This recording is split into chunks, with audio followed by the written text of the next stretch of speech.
Olá, mulheres de Deus, tudo bem com vocês? Espero que sim.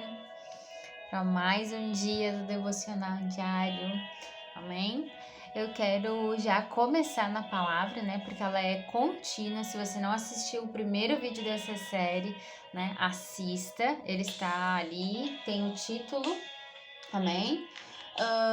E depois você vem assistir a segunda parte. Então eu já quero começar, porque quem já assistiu a primeira, né, já entende do que a gente está falando. Nós estamos lá na Segunda Reis, capítulo 4, e aí lá no versículo 8, onde começou a história da Sunamita, a mulher de Sunem, amém? Não é a do poço. E Deus tem trazido revelações. Então hoje, a segunda coisa que a gente vai aprender com a Sunamita é acreditar nas promessas de Deus. Quando eu iniciei o vídeo falando que nós íamos aprender dentro dessa palavra várias revelações, eu também falei que nós íamos aprender com ela, em como fazer como ela e também como não fazer. E esse é um dos tópicos que nós vamos aprender a não fazer, o que ela fez ali no caso, né? Fazer o contrário. Amém? Então eu quero ler com vocês 2 Reis 4, do 14 ao 17. Deixa eu baixar aqui um pouquinho para não ficar atrapalhando. Então lá no 14 diz assim: mais tarde, Eliseu perguntou a Geazi: o que se pode fazer por ela? E ele respondeu: bem, ela não tem filhos e seu marido é idoso. Então Eliseu mandou chamá-la de novo. Geazi a chamou, ela veio até a porta e ele disse: por volta desta época, no ano que vem, você terá um filho nos braços. E ela contestou: não, meu senhor, não iludas a tua serva, ó homem de Deus. 17. Mas, como Eliseu disse, a mulher engravidou e no ano seguinte, por volta daquela mesma época, deu à luz a um filho. Amém até aqui. Então, como a gente tinha visto na história, né? Sunamita abriga então os homens de Deus. Ela recebe eles, ela prepara um ambiente para que eles possam ficar toda vez que eles precisam ficar. E aí eles se sentem comovidos com aquilo. E em algum momento Eliseu pergunta: o que a gente pode fazer por ti? E ela diz que nada. Ele inclusive insiste, oferece para ela um lugar mais favorecido perto do rei, né? Da cidade dela, enfim. E ela diz que não, que ela tá bem com o povo dela ali. E aí ele pergunta então pra Geazi se ele reparou, era como tipo assim, o que a gente pode fazer por ela? Se tu reparou em alguma coisa que ela esteja precisando que ela não queira falar. E aí Geazi fala: olha, o marido dela é bem mais velho, né? Ela provavelmente não era tão velha assim, mas era mais velha, porque se ela já era casada, né? E eles não têm um filho. E se sabe bem que naquela época, né, a família saudável, a família normal, assim, que se dizia próspera, ela tinha filhos. O marido, ele sonhava em ter filhos, né, com a esposa com quem ele casava. Ele sonhava em ter uma descendência, né. E as mulheres também, porque no fundo, nesse contexto da palavra, se a gente for analisar bem a vida histórica naquela época, a mulher, ela era o símbolo da feminilidade, da fertilidade, né, dentro então dos lares. Logo, se tinha família justamente para isso, para criar, né, um ambiente familiar, para ter descendência. Se a mulher ela não fazia isso, né? Se o homem ou se a mulher, naquela época não tinha exames, a gente não sabia quem era infértil, né? Mas se eles não faziam isso, né, a família era vista como tem alguma coisa errada ali. Então a mulher, eu acredito que ela principalmente se sentia muito mal, porque o homem ainda tinha outros afazeres, né? Ele tinha o trabalho fora, ele trabalhava fora. Mulheres naquela época normalmente não trabalhavam fora. E então imagina você ser só do lar, né? E claro, que nem a gente fala hoje em dia, tu é só de casa. Não, a Sunamita ela não era só de casa, ela fazia muitas coisas em casa, então não trabalhava fora, era só um detalhe. Mas naquela época não se tinha essa mentalidade. Nem a própria mulher tinha essa mentalidade, ela não se dava o direito disso. Então, por que eu tô trazendo esse contexto para vocês entenderem a importância que era ter um filho naquela época. E ela não pediu isso naquele momento. E ela também sequer acreditou naquele momento nisso, inclusive, né? Que ela poderia ter um filho, porque ela viu ali um cenário de impossível ali. O marido dela já era mais velho, né? Ela praticamente se vendo estéril ali, porque não se sabia mais, acredito eu, no decorrer da vida dela, se era ele, se era ela, né? Enfim. E aí eu quero dizer uma coisa pra vocês. Que eu anotei aqui. Algumas coisas eu anotei, não vou poder deixar de ler, tá? Peço licença pra vocês. Porque são coisas bem específicas e eu não posso esquecer e também não posso deixar que esse vídeo vá penda pro outro lado, para aquilo que Deus revelou. Amém? Então tá. Então assim, ó, primeiro, acredite nas promessas de Deus. Porque em primeiro momento ela não acreditou que aquilo fosse possível. Ela disse, não mintas pra tua serva. Ou seja, ela já não estava mais acreditando no que Deus tinha pra vida dela. Que não bate com a mesma mulher que abrigou os homens dizendo pro marido dela, são homens de Deus. Ou seja, a gente entende, subentende que ela cria em Deus. Que ela entendia quem era Deus. E aí aqui a gente vê quem era e qual era a vida de Sunamita com Deus de verdade, né? Talvez ela ainda não tivesse tido um encontro real, né, emocional, enfim, não sei, espiritual com Deus de fato, ou ela não tivesse tanta intimidade assim. Porque ontem a analogia que eu trouxe de que nós devemos abrigar o Espírito Santo na nossa casa, fazer como Sunamita, mas se a gente for trazer para a história real, ela abrigou homens de Deus, homens físicos, os homens naturais. Entende? Então, o racional dela estava fazendo o correto. Amém? Então, em momento nenhum ontem eu disse que ela era uma mulher 100% espiritual e que ela entendia que aquilo era muito importante para Deus. Amém? Vocês entendem o que eu tô querendo dizer? Então, quer dizer, então hoje a gente contesta que a Sunamita ela acreditava em Deus, mas que pelo jeito ela já estava num nível de incredulidade, né, de não acreditar nas promessas mais de Deus pra vida dela, porque foi o que ela falou ali, ó, não minta pra tua serva, ela tava praticamente fazendo como Sara, a estéril fez, quando o próprio Senhor disse a Abraão que a Sara ia ter um filho, e aí a Sara riu, como é que eu vou ter um filho? Ela era velha e estéril, ele era velho, o Abraão, e não creu. Naquele momento Sara estava, na verdade, tendo um tempo de incredulidade. Ela já não estava mais acreditando nas promessas de Deus para a vida dela. E aí eu trago para vocês o porquê que isso acontece. E isso serve para nossa vida e a gente vai aprender com essas mulheres hoje. E a gente vai aprender no sentido de que não vamos fazer o que elas fizeram nesse contexto. Amém? Porque eu creio que a palavra de Deus ela serve para isso, pra gente aprender o que fazer e a gente aprender o que não fazer. E elas foram, isso não diminui em nada, as grandes mulheres de Deus, os grandes homens de Deus, mesmo aqueles que erraram, porque Deus ele não quer isso, e a gente vai ver aqui no que eu anotei. Ele não quer isso, ele não quer pessoas perfeitas. Ele quer fazer de nós pessoas perfeitas para subirmos ao céu. Claro que aqui na Terra nós nunca seremos, mas vocês entenderam o contexto disso tudo. A gente fala muito sobre isso, né? Sobre se cristão significa pequeno Cristo, ou seja, imitadores de Cristo, amém? É para isso que nós seguimos a Cristo, para que um dia a gente possa se tornar como Ele. Então a gente sim sonha um dia em sermos tão perfeitos como Cristo, lá no céu, amém? Mas sonhamos. Nessa linha de pensamento, eu quero te dizer uma coisa. Acredite que você merece. Ela não fez o que fez por aqueles homens de Deus para ter algo em troca, como eu falei da outra vez. Deus conhece o coração dela. Dava para ver ali que ela não fez para ter algo em troca, ela não pediu nada. Mas, quando Deus te promete algo, você então abriga o Espírito Santo, você tem vivido a intimidade com Ele, você tem mudado, que nem eu falei ontem, né? A sua maneira de pensar, a sua maneira de falar, você tem cuidado dos frutos do Espírito, você tem tentado ser uma mulher conforme aquilo que Deus projetou para você, com o seu marido, com a sua família, tentado viver o seu chamado, enfim, você está ali caminhando com Deus, tem um tempo de intimidade, abriga o Espírito Santo em você, na sua casa, na sua vida, e aí em algum determinado tempo Deus promete algo para você, creia. Somente creia, diz a palavra. Amém? Porque aí ela não acredita.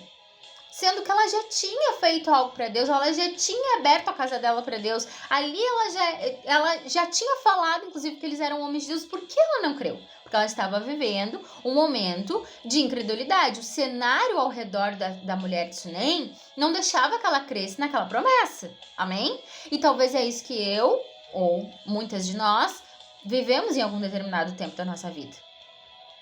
Aqui Deus diz assim, disse para mim, eu anotei, né, no sentido de revelação dessa palavra, né? Não é porque você não vive um cenário propício hoje para viver a promessa de Deus que ele não pode e não vai fazer. Então, o cenário ao seu redor pode não ser propício, mas isso não significa que Deus não vai fazer. Com certeza ela olhava para o cenário dela. Olhem o cenário da mulher de Sunem. O marido bem mais velho, né? Logo, pode ser que eles já não estivessem mais nem em relações. Ela, vamos dizer assim, uma mulher normal, olhando pro corpo dela um ambiente de esterilidade, porque ela nem tinha mais relações com o marido, a princípio, ou se tivesse, ele era muito mais velho. Ela também, pelo jeito, já estava mais velha. Olha, eu olhando pra mim hoje aqui, não tem barriga nenhuma. Tipo assim, não foi uma promessa dita, uma promessa cumprida na mesma hora. Foi um milagre ali. Às vezes a gente vê milagres na Bíblia que são de cura, por exemplo, que é na mesma hora, né? De ressurreição, enfim, que a gente vai falar mais pra frente sobre isso. Mas nesse momento pra ela, não. Ela tava olhando ali.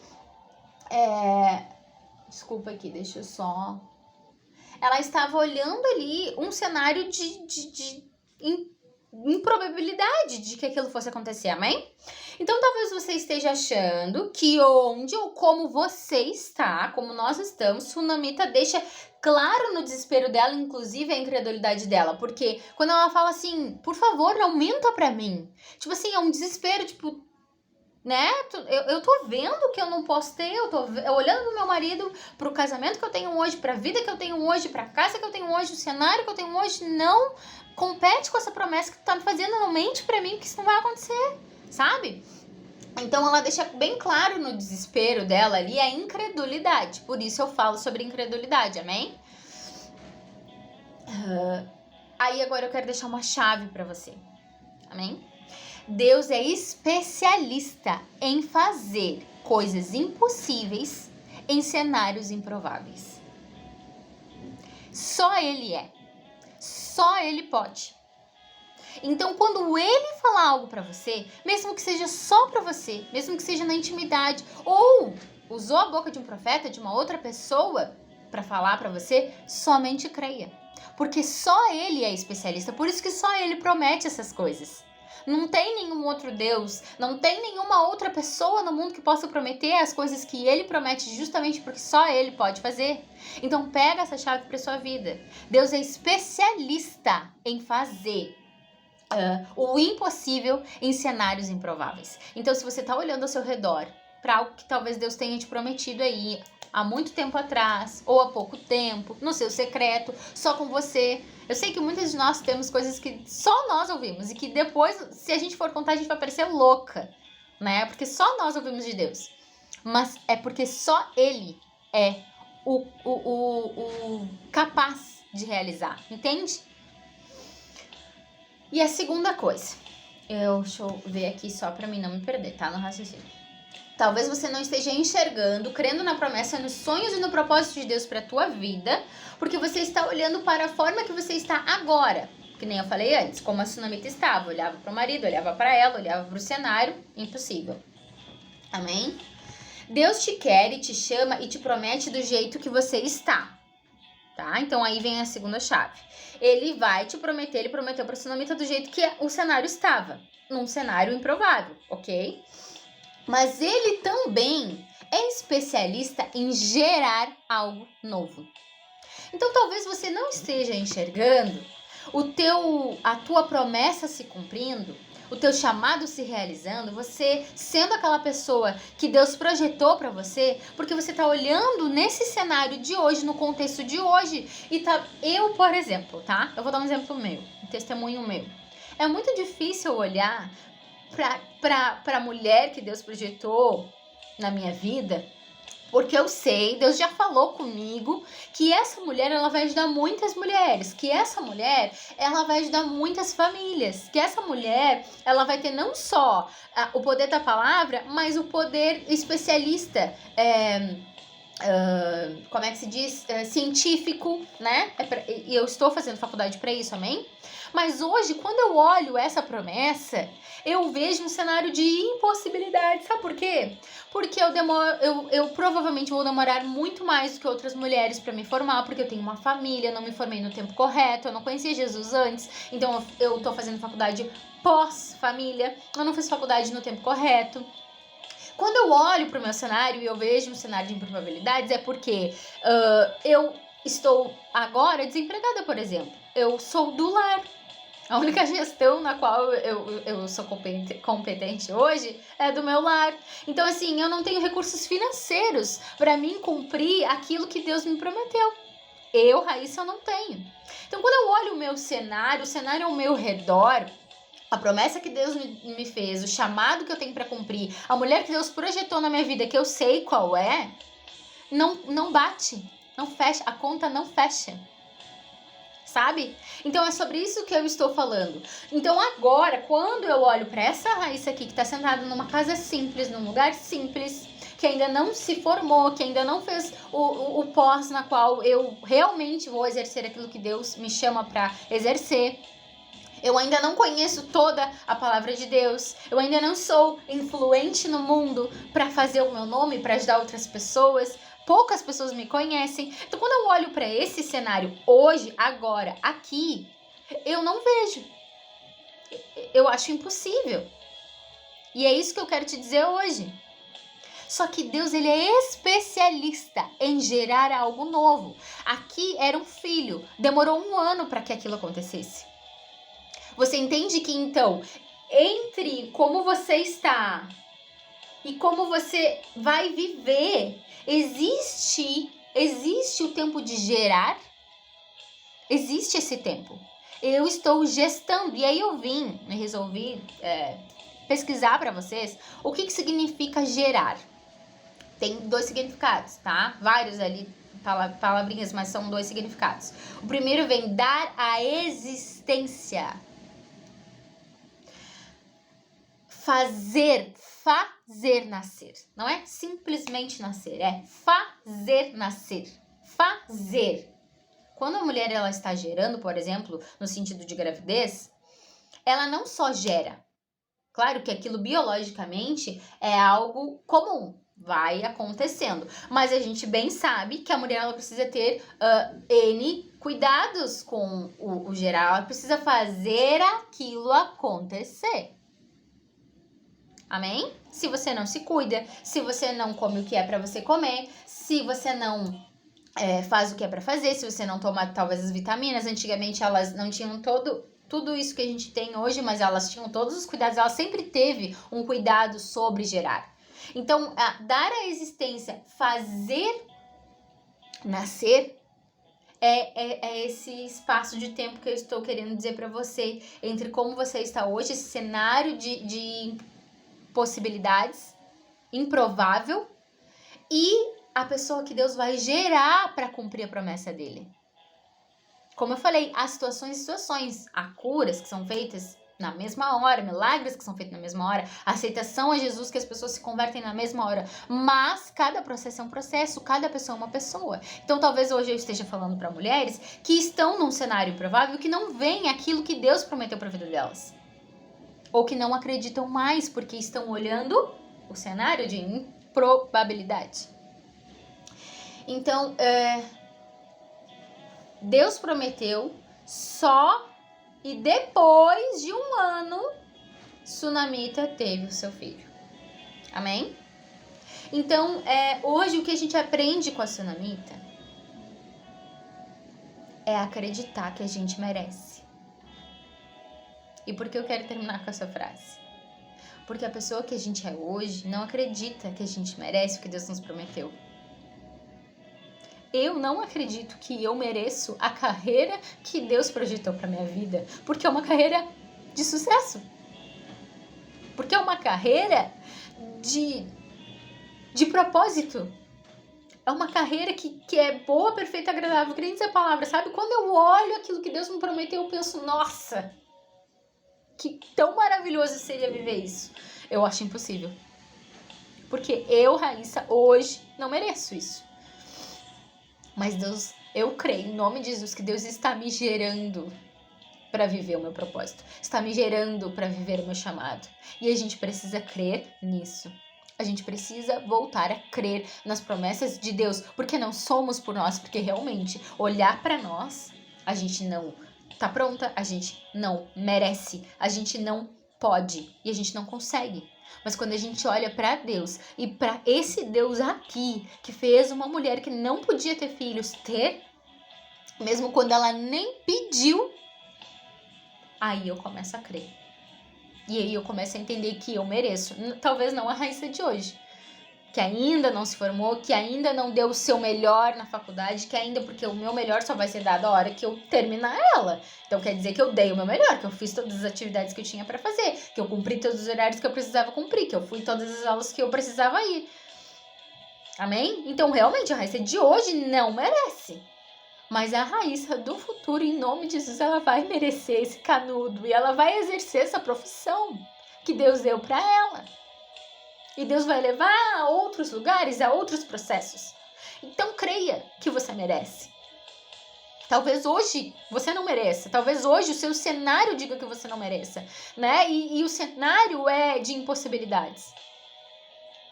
Mas Deus já está, não esqueça que o Deus que você serve é o Deus de ontem, de hoje e do futuro. Ele já está lá. Então, se Ele está dizendo para você, é porque Ele já conhece o seu futuro. E principalmente porque Ele já projetou o seu futuro. Então, creia. E creia que você merece. E nesse tempo de gerar, faça o que tem que ser feito. Não fique esperando ser perfeita. Não fique esperando merecimento. Não fique esperando ser merecedora. Não. Simplesmente faça o que tem que ser feito. Depois, mais pra frente, a gente vai ver que a Sunamita fez o que precisava ser feito. Inclusive, ela, desde o começo, nos mostrou quem ela era e que ela fez tudo o que precisava ser feito, no tempo que precisava ser feito. O erro dela foi realmente não crer. Mas eu entendo ela. E eu entendo também que Deus permitiu essa palavra ser digitada desta maneira, porque nós não somos perfeitas e tá tudo bem. É por isso que hoje Deus me revela uma palavra, é para isso que hoje Ele traz esse conforto pro meu coração, é para isso que essa palavra ela tá aqui na Bíblia, para que eu leia, tenha revelação, conforte o meu espírito, porque senão hoje eu ia estar bem, amanhã não ia estar, ia cair, não ia levantar mais. Entende isso? Tá tudo bem você não ser perfeita, tá tudo bem como a Sunamita fez em algum momento da vida. Eu não creio, eu tô olhando o cenário, realmente. A gente olha e a gente se desespera. Ela se desesperou porque a vida dela não estava propícia para aquilo. E ela também, acredito que nem estava preparada para receber isso. Amém? Mas Deus está. Deus está sempre preparado. Deus está sempre às portas. Deus está sempre batendo. Basta a gente abrir, chamar Ele para ceiar conosco. Amém? Então hoje, para terminar, creia nas promessas de Deus. Somente creia e acredite que você merece. Amém? Você vai viver aquilo que Deus prometeu para você. Em nome de Jesus, eu profetizo isso sobre as nossas vidas. Amém? Então eu vou orar para terminar esse devocional hoje. Senhor Jesus, Pai, eu quero te agradecer, Senhor, por essa palavra, Deus, e te agradecer, Senhor, pela revelação, Deus, de quem Tu és na nossa vida, Pai, porque não é quem nós somos e o que nós podemos fazer, Senhor, mas quem Tu és, Pai, e aquilo que Tu pode fazer na nossa vida, Pai, em nome de Jesus, Senhor, que o Teu Espírito, Senhor, alcance a vida de cada mulher, fazendo com que elas creiam, Senhor, na Tua promessa, Pai, para a vida de cada uma, Pai. Eu profetizo em nome de Jesus, Senhor, que cada uma, Senhor, vai entender, vai lembrar se esqueceu das promessas, Senhor. Tu vai trazer à tona, Senhor, e aquelas que ainda talvez nem saibam das promessas, nem tenham, Senhor, Tu vai revelar, em nome de Jesus, Pai, e nós vamos andar por cima dessa promessa, Senhor, e nós vamos viver para crer, Senhor, essa promessa, porque nós somos, sim, Tuas filhas e filhas, Senhor. Elas merecem viver as promessas de Deus, Pai, em nome de Jesus. Mas eu profetizo, Senhor, que a gente não viva por merecimento, Pai, embora Tua graça nos basta, Senhor.